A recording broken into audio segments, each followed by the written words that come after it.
Many seniors think of high blood pressure as a slow-building concern, but in reality, what feels stable still carries silent risks. The body adapts, arteries tighten, and often the first visible sign is not a reading on a machine, but a stroke that could have been prevented. Because according to a large meta-analysis in The Lancet, every 10-point increase in systolic blood pressure raises the risk of stroke by 45% in older adults. That's why the smallest reductions, even just 5 points, can dramatically improve outcomes, which is why you should listen to today's conversation. Welcome back to the Senior Health Podcast. Today, Japan's oldest doctor will share the best 5-minute habit he recommends to seniors each morning, which can significantly reduce blood pressure and thus help prevent stroke. Doctor, these 5 minutes are so important, right? Yes, they are, John, and I'm happy we are having this conversation because high blood pressure is not always loud. In fact, nearly 1 in 4 adults with high blood pressure do not know they have it at all. It builds quietly beneath awareness until the body begins to carry tension it can no longer release. So in today's episode, I will share how 4 simple steps can relax that tension, lower pressure naturally, and signal the nervous system to protect the brain from stroke. And if stroke prevention is something you've thought about, type 1 in the comments. And let us know if you're aware of your own blood pressure. That already hits home for me. I know many seniors who live with mild or borderline blood pressure and think it's not urgent, but I've also seen how quickly things can change, often without warning. What do you tell your patients when the numbers don't yet seem dangerous? I remind them that pressure alone is not the enemy. It's pressure held too long, too tight, without relief. And that's where the real danger begins. That reframe is powerful, because many older adults are waiting for symptoms, headaches, dizziness, red flags. But what you're saying is that the most serious risks often grow quietly, before anything feels wrong. Exactly. And the brain is especially sensitive to this. It cannot tolerate even short drops in blood flow. So when pressure becomes unstable, or vessels lose flexibility, the risk begins to rise, even if it has not yet crossed the threshold doctors call hypertension. That really shifts the timeline. It means intervention needs to begin long before medication is prescribed. But if blood pressure builds silently, how do we catch it early enough? By listening to what the body shows us, John. Subtle fatigue, restlessness, a sense of being off balance. The earliest signs are rarely pain. They are rhythm shifts, and they respond best to rhythm-based habits. That word rhythm, I keep hearing you return to it. Is that the key?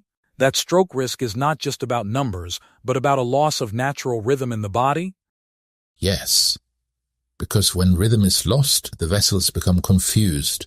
The nervous system stops coordinating blood flow efficiently, and over time, pressure rises not from force, but from friction. That's something most seniors aren't told, that the real warning may not be a spike in numbers but a breakdown in regulation. So if stroke risk begins with that loss of rhythm, how does blood pressure fit into the picture? That's the hidden part, John, because long before a stroke ever occurs, the pressure inside our vessels begins to shift. Even a slight, steady rise can weaken the lining. It damages from the inside out, without symptoms, without pain. And that's how it begins? Yes, stroke risk begins with pressure. Not sudden pressure, not crisis. Just quiet, chronic strain on the walls of the arteries, the kind most seniors never feel. So even if the numbers aren't sky high, the risk is already climbing? Exactly. A systolic pressure in the 130s or 140s may not alarm doctors, but after 60, even that mild elevation can double the long-term risk of stroke. And many seniors live in that range for years without knowing what it's doing to their brain. That changes everything. It means prevention has to start earlier, not with medication, but with awareness. Yes, because when pressure builds slowly, it does not speak in symptoms, it speaks in wear, and that wear is what we are trying to reverse. Right. So what's the first thing we can do right now today to start lowering that pressure and protecting the brain from stroke? Start by giving the body a signal of safety. Before movement, before anything else, you sit, soften your shoulders, and take 6 slow breaths. Inhale gently through your nose for about 5 seconds, then exhale through your mouth for 5 more. That already sounds calming, but why does it matter so much? Because the breath is how the body listens to itself. When we breathe fast, shallow, or hold our breath, the nervous system thinks we're in danger. But when we breathe slowly and evenly, it tells the brain, "You're safe now." That alone can begin to lower blood pressure. So just 6 breaths, that's all it takes to create that change. Yes. In fact, Japanese researchers studied over 20,000 adults and found that just 6 deep breaths in 30 seconds caused an immediate drop in blood pressure. Systolic pressure fell by up to 10 points. And it worked best in seniors with already elevated readings. That's why it's now part of Japan's national hypertension guidelines. That's incredible. I don't think most seniors realize breathing alone can create that kind of shift. And no equipment, no pills, just presence. Exactly. We forget how powerful stillness can be. Breathwork activates the vagus nerve, the part of your nervous system that tells your heart to slow down, your vessels to relax. When that signal is strong, the whole cardiovascular system begins to ease. And the idea is to start the day this way. Yes. Before coffee, before the news, you sit upright, feet flat on the ground, and you begin. Each breath softens the tension that may have built overnight. Each breath reminds the body not to fight, but to flow. There's something beautiful about that, like you're giving your body permission to begin again, softly. I imagine that kind of start changes how the rest of the day feels. It absolutely does, and I've seen it in my patients. One woman told me her mornings used to begin in a rush. Phone in hand, television on. Now she sits by the window and breathes. After 1 month, her pressure dropped 7 points, without changing anything else. That's the kind of story people need to hear. It's not just numbers, it's that feeling of being in control again, of remembering that our body can still respond to something gentle. And breath is the gentlest. It enters without force and leaves without trace, but its effects, if repeated daily, are lasting. So now that we've taken that first breath, what's the next signal we send the body? How do we keep that rhythm going once we rise? Once you've breathed, you rise, not to rush, but to move with purpose. Just 1 minute, marching in place, slowly lifting the knees, swinging the arms like you're waking up the rhythm of the blood. That's so simple, almost too simple to believe it matters. And yet it does. The vessels need movement to stay elastic. When you walk, march, or do a gentle radio calisthenics routine, the endothelium, that thin inner lining of your arteries, begins releasing nitric oxide. This tells the vessels to expand, and expansion is how pressure softens. I've always thought of walking as good for the heart, but you're saying it's also speaking directly to the vessels? Yes, and not just the big ones. Even the small peripheral arteries respond. A study from the University of Sydney in 2022 found that just 5 minutes of light movement a day, not workouts, just movement, was enough to reduce systolic pressure in adults over 65. That's why millions of Japanese seniors start their mornings with Ragio Taiso. It's not exercise, it's awakening. You've shown me videos of that before, the whole town moving together. It's beautiful. I think some seniors here feel like movement only counts if it's hard, sweaty, or structured. But this is different. That's the Western mistake. We confuse effort with benefit. But what blood wants is circulation, and circulation comes from rhythm, not exhaustion. That really lands. It reminds me of a patient who couldn't walk far but started marching lightly at the kitchen counter each morning. His blood pressure dropped nearly 10 points in a month. He thought it was a fluke. It wasn't. When you move rhythmically, even for a minute, you are giving your body the memory of motion. You're reminding it how to circulate, how to regulate. Seniors who do this daily often find their balance improves too, because the body begins to coordinate again. That connection between movement and regulation, it's more powerful than I realized. And it makes me think, once the body is in motion, how do we start building strength within that softness? That's when we begin the quiet work, the part most people skip, but where real pressure control begins. What do you mean by that quiet work? Something physical or something more internal? Let me explain. The third step is physical but very quiet. After breath and movement, we give the vessels a chance to relearn strength without strain. That's where the simple hand squeeze comes in. That surprises me.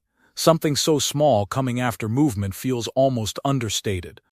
And that's exactly why it works.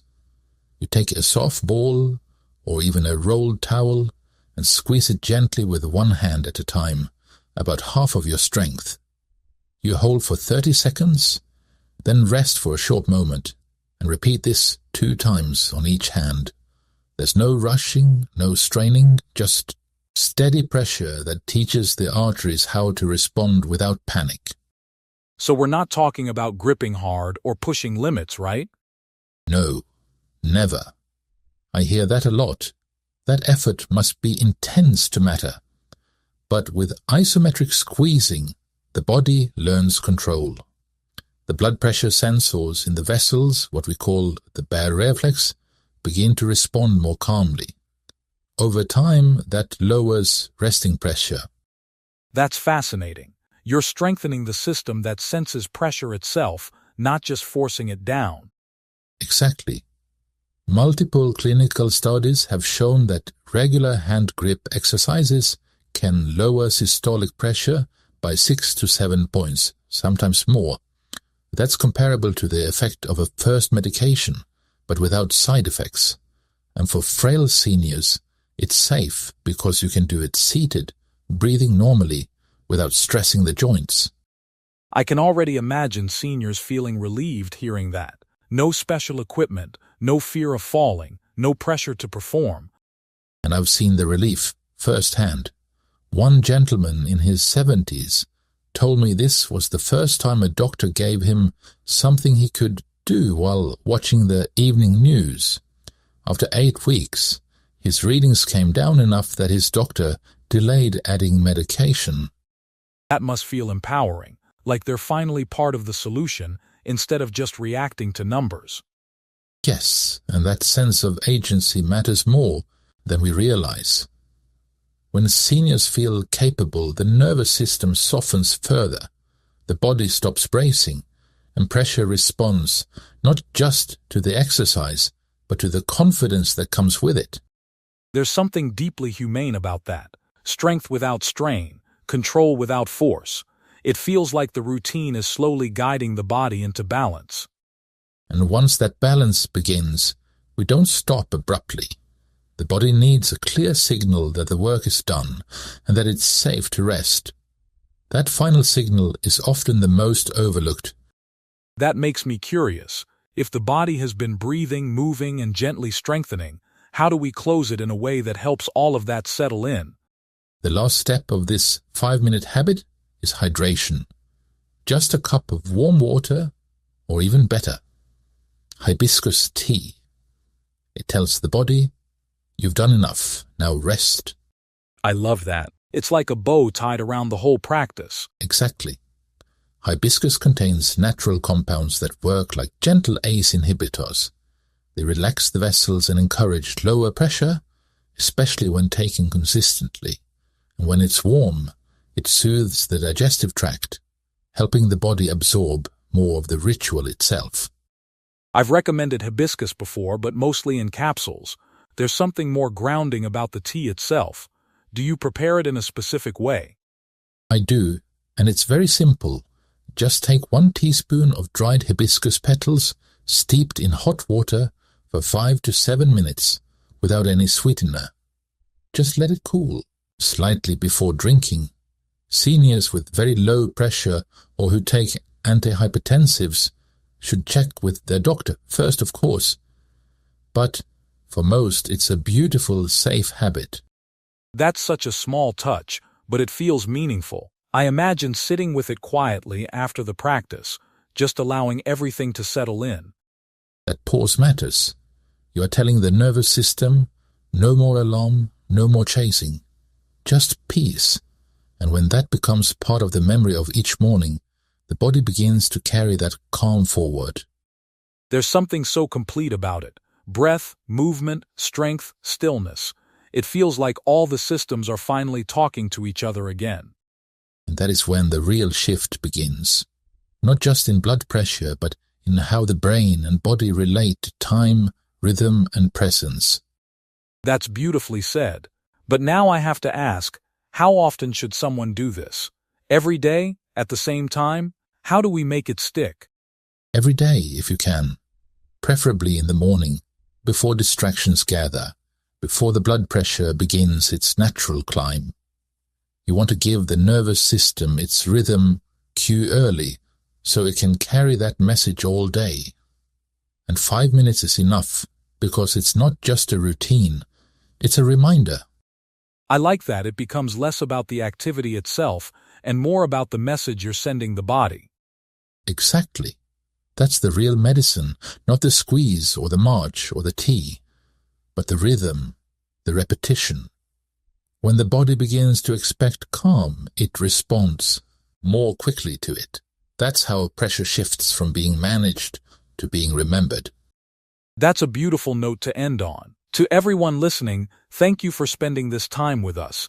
And if this episode helped, take a moment to like it, leave a comment, and subscribe. Oh, and watch this next video right now. Yes, please. We've picked this one especially for you.